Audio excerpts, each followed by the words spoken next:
Hello, this is Rory with the Love Chat, and today's topic is breakups and isolation.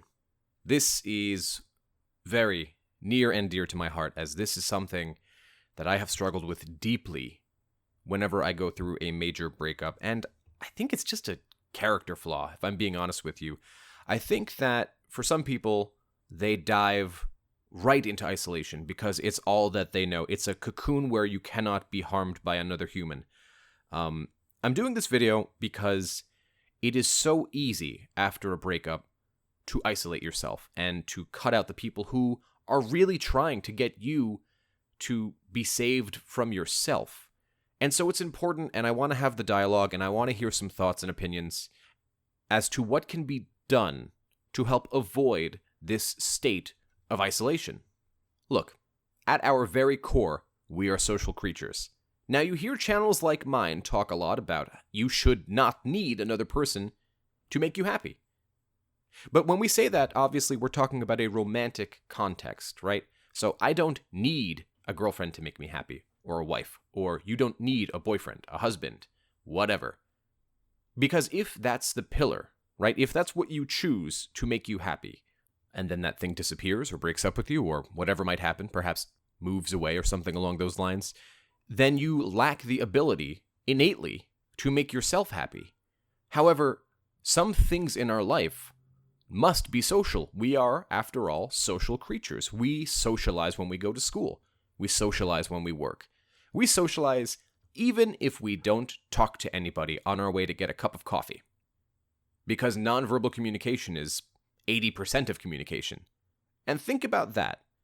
You can be surrounded by people, but still feel lonely. So what's really going on here? Well, it feels that you don't have your secure routine, your tribe, the things that you're used to doing. We talk so much about how if you don't make the attempt to be social, you won't be. Once school disappears, and perhaps if you're somebody like me who works from home, you don't tend to meet people at work because you are your work. And if you don't make the attempt to go out and see people and meet people, you won't.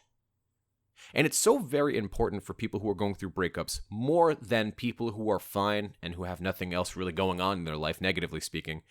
Because when you're going through a breakup, you need that system, that team that will help lift you up and make you better when you can't make yourself better.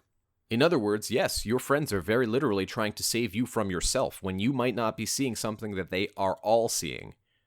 So after a breakup, obviously, we get really sad. We don't want to do much. You don't want to go out. You don't want to hang out with people. And you say no to every opportunity. At least the majority of you do. Instead of saying yes, even though you don't want to go. Because you going and being a part of that routine, a part of that structure, that social group, has a lot more to do with you healing in the long term than you healing immediately. Now, why don't you want to go? Obviously, you don't want to go because you know you won't feel better when you go. And you're right. If you go, you're probably not going to be very distracted. Maybe a little bit. Maybe they can take your mind off your ex for 5 minutes. But ultimately, you're going to go home, be alone again, and just be reminded that, hey, I had something going on and now I don't, right? I was surrounded by sociality and noise, etc., and now it's emptiness and quietness. However, you're thinking short term. You're thinking today.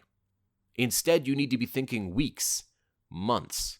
And one of the best things that can help you heal, other than the gym, other than the counselor, is a consistent group of friends who lift you up when you feel lower than you've ever been. And it is your responsibility to say yes even when you don't want to. Because when you pick up your suffering and learn to get through it, then you are actively sending a message to your brain saying, I can endure.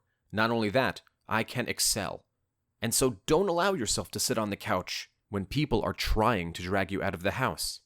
It's important not to self-isolate, and I know it's easy to. Please, trust me, I know. But if my channel's given you any value at all, trust me here. Go out even when you don't want to. And if your argument is that you don't have any friends, go make some. You know how to do it if you'd be honest with yourself. And if you have trouble making friends, then join our Discord, because there's tons of friends there waiting for you. Over 700, in fact. And the link to the Discord is in the description below. It's free, so I encourage you to use that. And this is more of a plea for you to do what you know will help you. The quote from Patrice C. Washington that you probably hear Corey Wayne say a lot is, "To create a breakthrough, you must participate in your own rescue." Just something to think about.